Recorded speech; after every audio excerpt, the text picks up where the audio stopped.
actually, I've worked with an amazing variety of animals, like from chickens to elephants.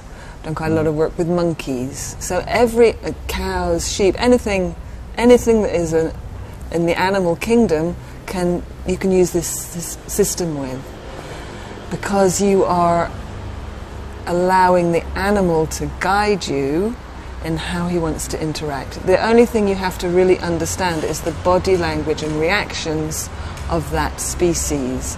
And there are some specific dangers with, for instance, cats. You know, they're less tolerant of essential oils. Nobody really knows with cats how tolerant or intolerant they are, but within the aromatherapy community, it's better to do less than more, to be more careful, because there are some stories of cats being poisoned by overuse. I have to stress that it's by overuse of essential oils when they had no choice. My own personal experience and opinion is that as long as you're giving the animals the choice to interact, you're not forcing them to smell or have it rubbed on their skin, essential oils are incredibly safe for animals, including cats. And I use them for rabbits and guinea pigs and, smaller animals. Hydrosols are safer with these creatures. The smaller the creature, the better it is to use a hydrosol rather than essential oil.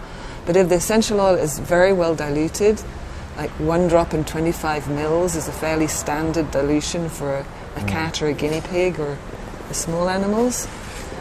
But it's not very size related, actually. The dosage for different animals, it's like I don't use 5 mils of essential oil just because an elephant is bigger, or you don't give more essential oil because of the bigger dogs. For instance, my dogs, I have 2 very big dogs and 1 small dog, and one of the big dogs is so sensitive to essential oils that I hardly ever use essential oil. I always use a hydrosol with him.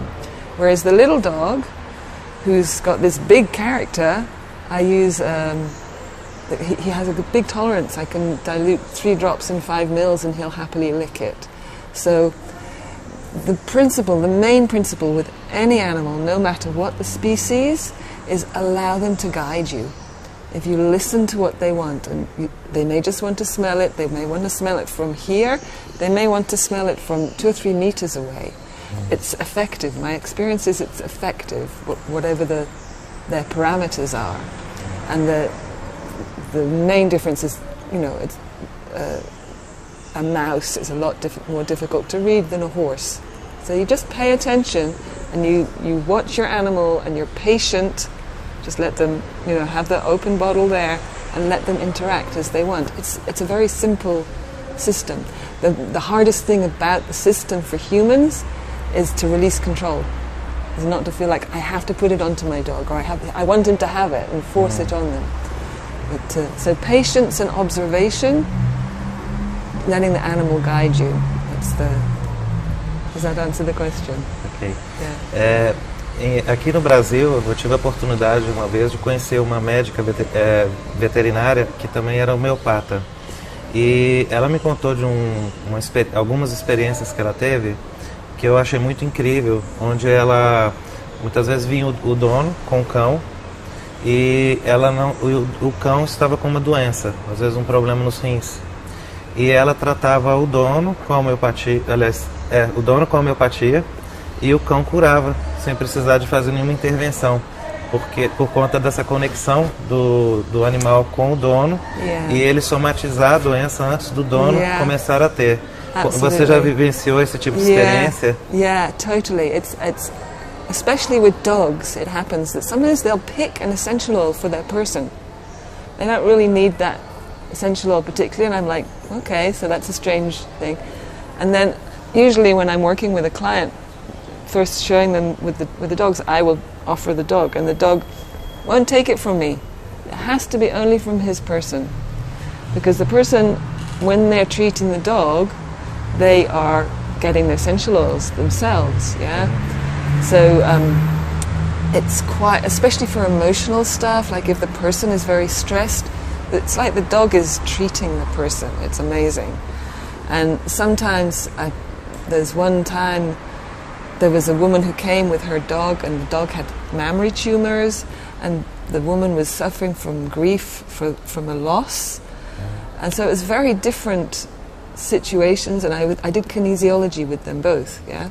And they both needed fennel, essential oil. So it totally overlaps, and both of them recovered, you know, in different ways. And it helps.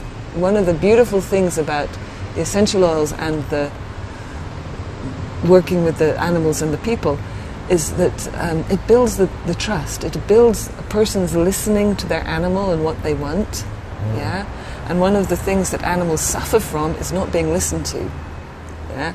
So I say you have to sit down with your animal, be quiet and patient. So that's like a stop, a relaxed space. You have to go into a relaxed space and be with your animal.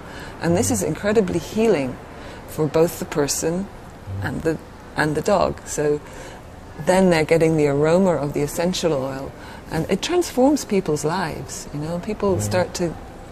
Often animals will bring a person who needs to make some changes in their life, and they come back to me some months later and they say, you know, I've started to learn something I love, and my life has made changes, and it's a whole different. It opens up a whole door. It's wonderful. Yeah, excuse me.